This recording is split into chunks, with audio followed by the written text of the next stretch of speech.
Kakalagpas lang po natin ng arko ng pila. So gawak po tayo sa kasal. Ayan, makita nyo po.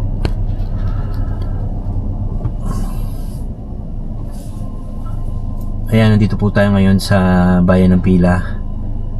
Maghahawak po kasi tayo sa kasal. So ayan, kung makikita nyo po, nandyan na po siguro yung mga kasali. Yung mga naka-block na yan. Mamaya tayo bumaba. Ayun.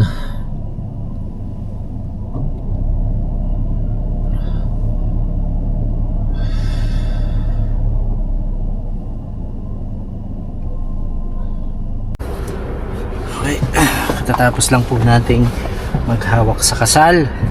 So ayun, pauwi na po tayo.